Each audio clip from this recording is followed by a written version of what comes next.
Okay, last हुई थी अपनी कैरेक्टरिस्टिक्स ऑफ कोऑपरेटिव सोसाइटी। आज का टॉपिक है advantages of cooperative society. 5 mark का ये आंसर है। तो एडवांटेजेस आपको लर्न करने हैं SMC गेट अ वेल। इसका एक्रोनिम आपको याद रखना है SMC get a well. S stands for separate identity. 2 M है, एक मैनेजमेंट एक membership. Separate identity, management, membership. C 2 है कस्टमर कंपटीशन।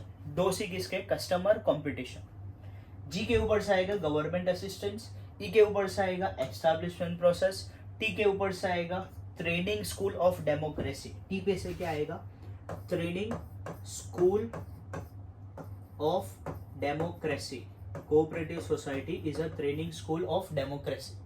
तो G पे से आएगा गवर्नमेंट असिस्टेंट। E पे से आएगा इजी एस्टैब्लिशमेंट प्रोसेस। T पे से आएगा training school of democracy.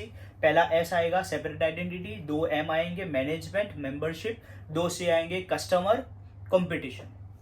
Get a पे से आएगा एडमिनिस्ट्रेटिव एक्सपेंस। इसका एडमिनिस्ट्रेटिव एक्सपेंस सबसे कम होता है, ये इसका फायदा है। W पे से आएगा वेलफेयर फॉर द सोसाइटी।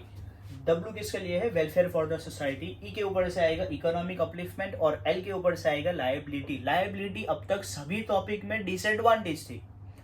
आपने अगर देखा हो सोल प्रोप्राइटर, फिर पार्टनरशिप, HUF, सब जगह liability was a disadvantage, but your liability is an advantage, क्योंकि लायबिलिटी यहाँ पे होती है लिमिटेड। जितने तुमने पैसे लिए हैं उतना ही तुमको रीपेमेंट करना है। तो तुम्हारे पर्सनल एसेट्स यहाँ पे बिकने जाएंगे नहीं। तो इन शॉर्ट 1 2 3 4 5 6 7 8 9 10 11 12 12 एडवांटेजेस है। पर 12 एडवांटेजेस में से अपने को लर्न करने होते हैं, लिखने होते हैं 8 और 10। Depends upon content. तुम्हारा कितना कंटेंट होता है उसके ऊपर से। कंटेंट कम हो रहा है तो 10 लिखने पड़ेंगे, पर अगर अच्छा खासा कंटेंट तुम 8 में ही लिख रहे हो तो 8 भी तुम्हारी एडवांटेजेस मोर देन इनफ है। तो पहले ब्लैक हेडिंग्स देख लो। Advantages: S separate identity, M management, membership, C competition, customer, G government assistance, E easy establishment process, T पे से आएगा training school of democracy, A पे से आएगा लेस एडमिनिस्ट्रेटिव एक्सपेंस, W पे से आएगा वेलफेयर फॉर सोसाइटी, E पे से आएगा इकोनॉमिक अपलिफ्टमेंट और L के ऊपर से आएगा लायबिलिटी जो होती है लिमिटेड। अब मेरी मानो तो W नहीं करना है, E भी नहीं करेंगे, बराबर 10 हो गई। अब ये 10 अपने को लर्न करनी है। स्टार्ट करते हैं सबसे पहले advantage, that is separate identity. Almost content तुम्हारी कैरेक्टरिस्टिक में से ही लिखना है, कोई नया कंटेंट इसमें नहीं है। कि after registration cooperative society gets separate legal identity from its members. Register हो जाने के बाद इसके और इसके मेंबर की आइडेंटिटी सेपरेट होती है, यानी it existence does not gate affect by the death of any member, insolvency और रेजिग्नेशन। कोई भी मेंबर या तो छोड़ के जाता है, रिजाइन करता है, या तो इंसॉल्वेंट हो जाता है, या तो डेथ हो जाता है, तो कंपनी कोऑपरेटिव सोसाइटी के एग्जिस्टेंस पे कोई फर्क नहीं पड़ेगा, क्योंकि इसके आइडेंटिटी और मेंबर की आइडेंटिटी होती है सेपरेट आफ्टर रजिस्ट्रेशन। ये फर्स्ट एडवांटेज। और एक लाइन इसमें आएगी, society enjoys a long life. Cooperative society कैसी लाइफ एंजॉय करता है? लॉन्ग लाइफ एंजॉय करता है, क्योंकि मेंबर के होने ना होने से इसके एग्जिस्टेंस पे कोई फर्क नहीं पड़ता। तो society enjoys a long life. Second, that is management. Management advantage. चलो next advantage, management. Management of cooperative society is democratic. इसका मैनेजमेंट कैसा होता है? डेमोक्रेटिक होता है।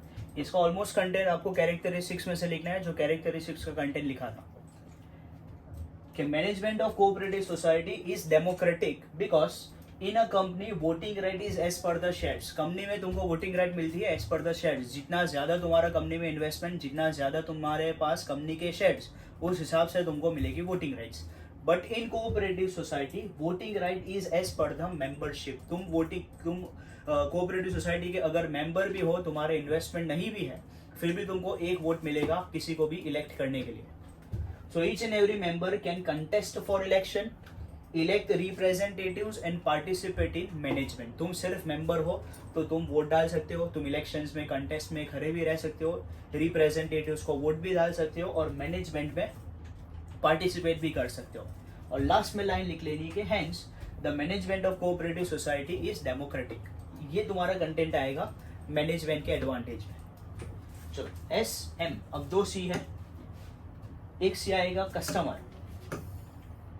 कस्टमर्स कि cooperative society has a special class of customer, जिसके पास कैसे कस्टमर होते हैं, special class of customer, and mostly their members are their customers, इनके मेंबर्स ही इनके कस्टमर्स होते हैं, and specific type of goods are sold only to its members, specific तरह के गुड्स ये लोग सिर्फ इनको बेचते हैं, इनको मेंबर्स को बेचते हैं। तो 3 पॉइंट आएंगे, special class of customer, mostly their members are their customers, and specific type of goods are sold only to their members. Customer के बाद दूसरा एडवांटेज आएगा कंपटीशन, कि many times trade institutions in the lure of more profit, lure यानी लालच, कि जितने भी प्राइवेट सेक्टर वाले या तो जितने भी इंस्टीट्यूशंस है वो ज्यादा प्रॉफिट की लालच में, ल्यूर यानी ज्यादा प्रॉफिट की लालच में वो 3 चीजें करते हैं। वो करते हैं एडल्ट्रेशन, मिलावट, चीटिंग और ब्लैक मार्केटिंग। ये बाकी ट्रेडिंग इंस्टीट्यूशंस की बात है, but cooperative society stand as a strong competition. Cooperative society इनको स्ट्रॉन्ग कंपटीशन देगा, कैसे? तो it ensures social and economic justice and it is free from unfair trade practice. ये कोई भी ऐसी मिलावट वाली, ब्लैक मार्केटिंग, चीटिंग वाली कोई भी ट्रेड, अनफेयर ट्रेड प्रैक्टिस नहीं करता, क्योंकि ये एंश्योर करता है सोशल एंड इकोनॉमिक जस्टिस। तो कंपटीशन के तुम्हारे 3 पॉइंट्स हैं। सबसे पहले कंपैरिजन वाला कि many a time trading institutions in the lure of more profit they indulge in black marketing, adulteration, cheating. फिर कंपैरिजन वाला पॉइंट कि भाई कोऑपरेटिव सोसाइटी ऐसा कोई भी चीज नहीं करता, कोऑपरेटिव सोसाइटी इनको देता है strong competition, because cooperative society ensures social and economic justice and it is free from unfair trade practice. S के ऊपर से तुम्हारा आएगा सेपरेट आइडेंटिटी, एम के ऊपर से अपने 2 आए, एक अपना एम के ऊपर से आया मैनेजमेंट, दूसरा एम के ऊपर से आएगा मेंबरशिप। मेंबरशिप के अंदर तुमको कंटेंट लिखना है कि membership of cooperative society is open for all irrespective of caste, religion, gender, सबके लिए इसकी मेंबरशिप ओपन है। Same content as characteristics. इसके बाद अपना आएगा कस्टमर कि भाई कोऑपरेटिव सोसाइटी के पास कैसे कस्टमर होते हैं, तो इसके पास होते हैं special class of customer, mostly इनके मेंबर्स ही होते हैं इनके कस्टमर्स, और स्पेसिफिक टाइप ऑफ गुड्स ये किनको बेचते हैं, तो उनको मेंबर्स को ही बेचते हैं। फिर अपना आया कंपटीशन। कंपैरिजन वाला पॉइंट है कि many time trading institutions in the lure of more profit वो 3 चीजें करते हैं, वो करते हैं एडल्ट्रेशन, वो करते हैं चीटिंग, वो करते हैं black marketing. But cooperative society उनको देता है स्ट्रॉन्ग कंपटीशन, क्योंकि कोऑपरेटिव सोसाइटी 2 चीज इंश्योर करता है, एक social and economic justice and it is free from unfair trade practice. SMC done. अब अपना है गेट। गेट के ऊपर से 3 थे, एक गवर्नमेंट असिस्टेंट, फिर एक था इजी एस्टैब्लिशमेंट प्रोसेस, और दूसरा टी के ऊपर से था training school of democracy. Government assistants के as cooperative society works for social welfare. Cooperative society किसके लिए काम करता है, तो वो काम करता है फॉर सोशल वेलफेयर, सोसाइटी के लिए काम करता है। तो गवर्नमेंट उनको हेल्प करती है by providing financial assistant. Government उनको फाइनेंशियल असिस्टेंट प्रोवाइड करती है बाय गिविंग लोन, सब्सिडी और ग्रांट। ये 3 तरीके से गवर्नमेंट कोऑपरेटिव सोसाइटी को हेल्प करती है। लोन, अगर इनको बिजनेस एक्सपांड करने के लिए लोन चाहिए तो गवर्नमेंट इनको लो इंटरेस्ट लोन प्रोवाइड करेगी, ये पहली हेल्प हुई फाइनेंशियल। दूसरी हेल्प सब्सिडीज, जितना तुमको टैक्स पे करना है फिलहाल उतना टैक्स पे कर दो, पीछे से तुमको टैक्सेस में रिलीफ मिल जाएगी, ये सब्सिडी होती है। दूसरी सब्सिडी होती है कि अगर तुम गवर्नमेंट की कोई बैकवर्ड एरियाज में जाके इंडस्ट्री सेट करते हो तो वो गवर्नमेंट जमीन तुमको या तो लो कॉस्ट पे दे देगी या तो उस पर कोई भी तरह से तुमको रिलीफ करेगी, ये भी एक तरह की सब्सिडी होती है। और दूसरी होती है ग्रांट। गवर्नमेंट की बहुत अनगिनत 4%, 5%, 3% वाली ग्रांट आती है, ये फिलहाल एक तरह का टैक्सेस में रिलीफ होता है। तो 3 तरीके से गवर्नमेंट तुमको असिस्ट करेगी, क्योंकि तुम किसके लिए काम कर रहे हो, तुम सोसाइटी के लिए काम कर रहे हो, सोशल वेलफेयर। तो 2 ही पॉइंट है कि as cooperative society works for social welfare, financial assistant is provided by the government. 3 forms है, लोन, ग्रांट, सब्सिडी। जी के मतलब अपना आएगा एस्टैब्लिशमेंट प्रोसेस, ऑलमोस्ट कंटेंट वही तुम्हारा कैरेक्टरिस्टिक्स कि establishment process of cooperative society is simple than the company. वहां पे था less complex than the company, वो लाइन लिखोगे तो भी चलेगा कि establishment process of cooperative society is less complex than the company. इसमें मिनिमम कितने मेंबर्स चाहिए, तो इसमें मिनिमम 10 मेंबर्स चाहिए।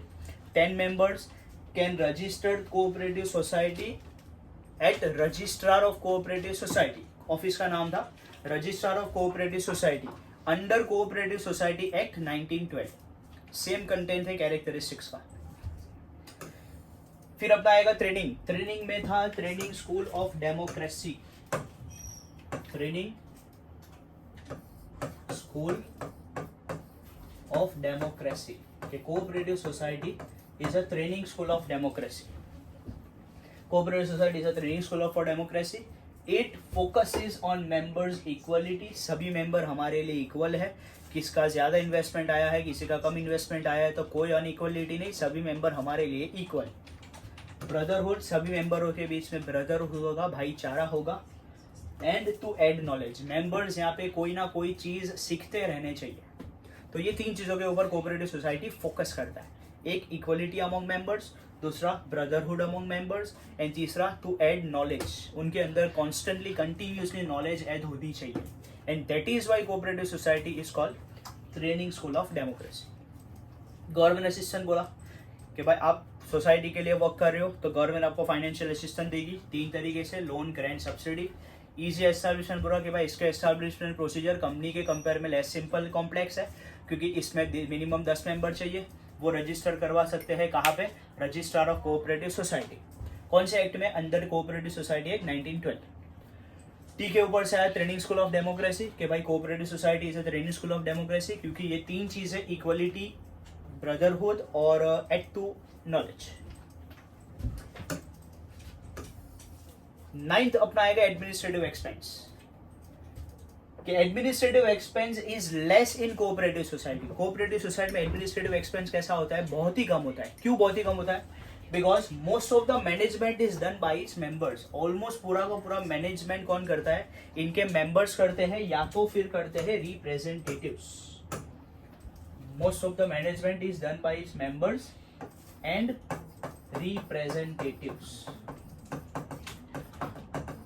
इसके लिए इसका मैनेजमेंट एडमिनिस्ट्रेटिव एक्सपेंस कैसा होता है, less, and that is an advantage. W के बाद डब्ल्यू अपना है वेलफेयर एक्टिविटीज, के cooperative society undertakes welfare activities such as medical camps, low cost और फ्री ऑफ कॉस्ट। ये सोसाइटी के लिए मेडिकल कैंप सेट करता है जिसमें मेडिकल चेकअप वगैरह होता है, या तो फ्री ऑफ कॉस्ट होता है या तो लो कॉस्ट होता है। वो सेटअप करता है गार्डन्स, सेटअप करता है schools and dispensaries for the society. तो ये सोशल वेलफेयर एक्टिविटीज आएगी cooperative society. It undertakes welfare activities such as organises medical camps at low of cost या तो free of cost, setups gardens, schools, dispensaries for the society. बस अपना content यहाँ तक आएगा फॉर 5 मार्क्स।